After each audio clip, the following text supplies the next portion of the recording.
Assalamualaikum warahmatullahi wabarakatuh. Puji syukur kita panjatkan kepada Allah Subhanahu wa Ta'ala yang telah melimpahkan nikmat-Nya kepada kita semua sehingga kita dalam keadaan sehat walafiat. Salawat serta salam kita ucapkan kepada baginda Rasulullah Nabi Muhammad Shallallahu Alaihi Wasallam.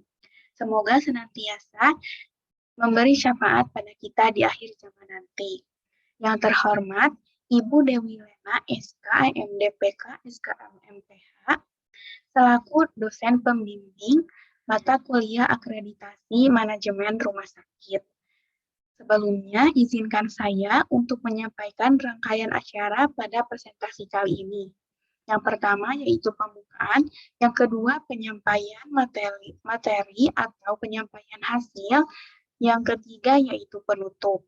Sebelumnya, perkenalkan nama saya Cynthia Cahaya Putri dengan NIM P2013702008 dari kelas 2A. Di sini saya akan menjelaskan mengenai analisis kuantitatif pada dokumen rekam medis. Untuk mengefektifkan waktu, langsung saja pada penyampaian hasil pengerjaannya. Nah, analisa dokumen rekam medis. Saya menganalisa dokumen rekam medis dari kasus tuberkulosis paru pada bulan Agustus 2021 di Bangsal Tulip. Jumlah berkas yang dianalisa sebanyak 30 dokumen rekam medis. Selanjutnya, materi yang akan saya sampaikan kali ini yang pertama yaitu analisis dokumen rekam medis, yang kedua rekapitulasi hasil analisis, yang ketiga grafik hasil rekapitulasi, yang keempat pesan, saran, dan kesimpulan. Yang pertama yaitu analisa kuantitatif dokumen rekam medis. Dokumen rekam medis yang dianalisa yaitu kelengkapan, ketidaklengkapan, dan tidak adanya. Komponen analisa yang pertama identifikasi. Komponennya itu berupa nomor rekam medis, nama, jenis kelamin, tanggal lahir, umur, alamat, pendidikan, dan agama. Selanjutnya laporan yang penting. Komponennya diagnosis sementara, diagnosis utama, keadaan keluar, tanggal masuk, tanggal keluar, jenis operasi, laporan anestesi, dan inform consent. Selanjutnya autentikasi berupa tanda tangan dan nama terang. Komponennya ringkasan masuk dan keluar, resum, perintah dokter, asuhan atau catatan keperawatan, inform consent, laporan anestesi, dan laporan operasi. Dan yang terakhir berupa pencatatan yang benar, komponennya yaitu cara penulisan, cara pembetulan kesalahan, singkatan, dan penutupan. Di sini saya menganalisa sebanyak 30 dokumen rekam medis dan melihat komponen-komponen apakah pada lembar rekam medis itu ada lengkap, tidak lengkap, atau tidak ada. Saya menganalisanya satu persatu dari ke-30 dokumen rekam medis ini.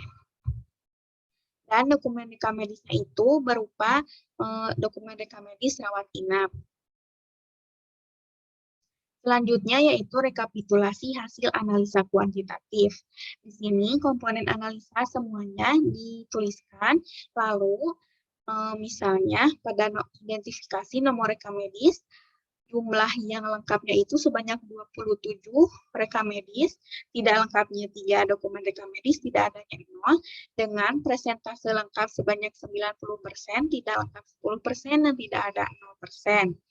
Nah, di sini dari tiap jumlahnya itu dihasilkan presentasi dari tiap kelengkapan dan ketidaklengkapan dokumen rekam medisnya. Selanjutnya, grafik identifikasi pasien beserta pembahasannya. Nah, sebelumnya, grafik ini dihasilkan dari hasil rekapitulasi dari tabel sebelumnya yang telah disampaikan. Yang pertama yaitu ada grafik identifikasi pasien dengan keterangan warna biru itu lengkap, warna orange itu tidak lengkap, warna abu itu tidak ada.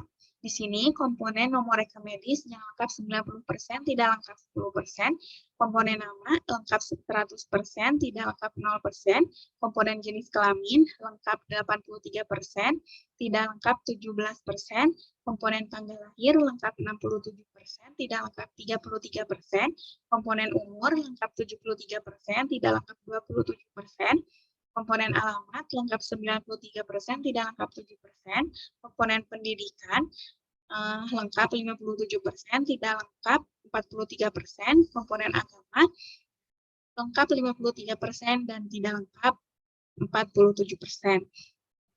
Komponen yang tidak ada itu semuanya sebanyak 0%.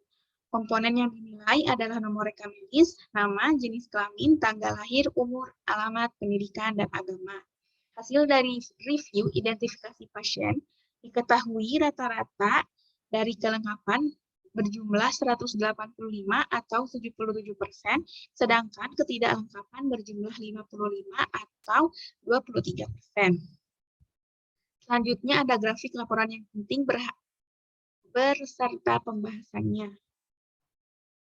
Pada grafik laporan yang penting, komponen diagnosis sementara yang lengkap 27%, tidak lengkap 73%, diagnosis utama lengkap 100%, tidak lengkap 0%, keadaan keluar lengkap 83%, tidak lengkap 17%, tanggal masuk lengkap 100%, tidak lengkap 0%, tanggal keluar lengkap 97%, tidak lengkap 3%, jenis operasi lengkap 33%, tidak lengkap 67%, laporan operasi lengkap 30% tidak lengkap 70%, laporan anestesi lengkap 43%, tidak lengkap 57%, inform concern lengkap 100%, tidak lengkap 0%.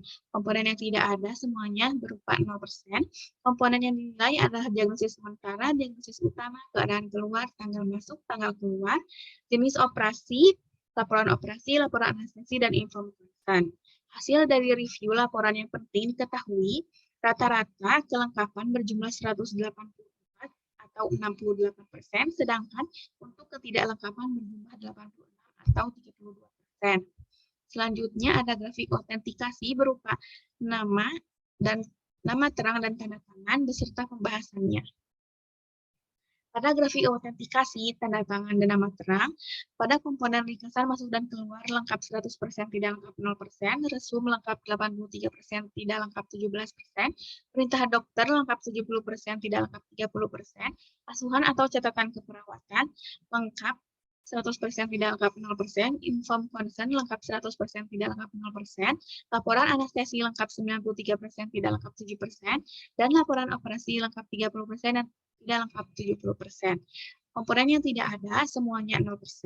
Komponen yang dinilai adalah ringkasan masuk dan keluar, resum, perintah dokter, asuhan atau catatan keperawatan, inform concern, laporan anestesi, dan laporan operasi. Hasil dari review autentikasi, tanda tangan dan nama terang, diketahui rata-rata kelengkapan berjumlah 173 atau 82%, sedangkan untuk ketidaklengkapan berjumlah 37 atau 18%.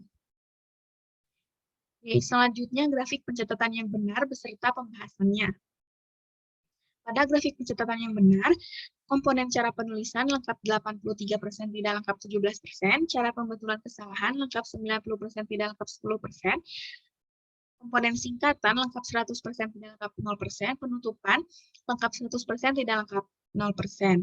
Komponen semua yang tidak ada itu 0%. Komponen yang dinilai adalah cara penulisan, cara pembetulan kesalahan, singkatan, dan penutupan. Hasil dari review pencatatan yang benar diketahui rata-rata kelengkapan berjumlah 112 atau 93%, sedangkan ketidaklengkapan berjumlah 8 atau 7%. Selanjutnya pesan dan saran mengenai hasil dari analisis kuantitatif dari dokumen reka medis itu. Kesan pada identifikasi pasien, agama memperoleh nilai sedikit dikarenakan petugas medis mempunyai persepsi bahwa tidak semua formulir harus ditulis data agama pasien. Ketidaklengkapan pada identifikasi yaitu tertinggi, hal ini disebabkan mungkin petugas dokumen reka medisnya kurang teliti dalam pengisian data, maka seharusnya tanggal lahir itu diisi. Ditakutkan terdapat kesamaan nama pasien antara satu dengan yang lainnya, maka dapat dibedakan dari tanggal lahirnya.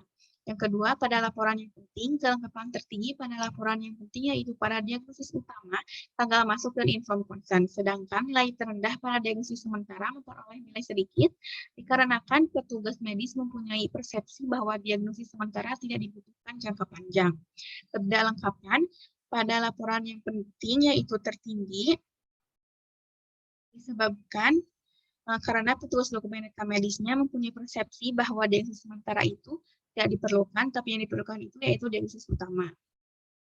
Selanjutnya, kesan pada autentikasi, penulisan ringkasan masuk dan keluar, asuhan keperawatan, serta inform consent sudah memenuhi standar yaitu 100%, dikarenakan hal tersebut sangat penting untuk dilengkapi dengan autentikasi atau tanda tangan dan nama terang. Namun, sangat disayangkan, pada lembar aturan operasi ketidaklengkapan mencapai 70%. Hal tersebut jauh dari standar pelayanan minimal rumah sakit. Tetapi seharusnya petugas lebih teliti dalam melihat ketidaklengkapan dikarenakan hal tersebut sangat penting, terutama pada laporan operasi. Pesan pada pencatatan yang benar, penulisan tingkatan dan penutupan dalam pencatatan yang benar sudah memenuhi standar yaitu 100%. Karena hal tersebut menjadi salah satu dasar yang wajib dicatat dengan benar. Tetapi dalam cara penulisannya ketidaklengkapan mencapai 17%, yang masih belum mencapai standar pelayanan minimal rumah sakit. Padahal sebaiknya dalam cara penulisan seharusnya sudah dipastikan kebenarannya. Hal tersebut ditakutkan adanya kesalahpahaman dalam memahami tulisannya. Selanjutnya yaitu saran pada pelaksanaan pencatatan dokumen rekam medisnya. Sebaiknya pelaksanaan pengontrolan ketidaklengkapan dokumen rekam medis di rumah sakit lebih ditingkatkan sehingga kelengkapan dokumen rekam medis dapat memenuhi standar pelayanan minimal rumah sakit, yaitu persentase kelengkapan pengisian dokumen rekam medis harus 100%. Yang kedua, sebaiknya pihak manajemen rumah sakit membuat prosedur yang lebih terinci mengenai kelengkapan lembar rekam medis rawat inap dan selanjutnya disosialisasikan kepada dokter maupun unit keperawatan. Bagi pihak petugas dokumen rekam medis perlu memperhatikan lebih teliti isi rekam medis dan berkoordinasi dengan dokter ataupun perawat untuk tetap mengisi dengan lengkap rekam medis pasien rawat inap. Selain itu juga, tempat penyimpanan rekam medis perlu disediakan lebih baik agar bisa mencegah kehilangan beberapa lembar penting dalam dokumen rekam medis. Para petugas kesehatan termasuk di dalamnya terdapat dokter, perawat, petugas rekam medis, dan lainnya, sebaiknya perlu lebih memperhatikan pengisian yang ditujukan harus diisi oleh yang bersangkutan. Alhamdulillah, sesi penyampaian hasil analisis dari analisis kuantitatif dokumen rekam medis telah selesai. Selanjutnya, saya akan menyampaikan kesimpulan. Berdasarkan hasil rekapitulasi hasil analisis kuantitatif pada berkas kasus pasien tuberkulosis paru, dapat diketahui bahwa ketidaklengkapan tertinggi terdapat pada review laporan yang penting yaitu berjumlah 86 atau sebanyak 32%, sedangkan ketidaklengkapan terendah terdapat pada review pencatatan yang benar yaitu berjumlah 8 atau 7%. Kelengkapan tertinggi terdapat pada review pencatatan yang benar yaitu berjumlah 112 atau sebanyak 93%, sedangkan kelengkapan terendah terdapat pada review laporan yang penting yaitu berjumlah 184 atau 68%. Persentase pengisian review identifikasi pasien, laporan yang penting, autentikasi, dan pencatatan yang benar belum memenuhi standar pelayanan minimal rumah sakit yaitu sebesar 100%. Sekian yang dapat saya sampaikan. Mohon maaf bila masih terdapat banyak kekurangan serta kesalahan. Terima kasih atas perhatiannya. Wassalamualaikum warahmatullahi wabarakatuh.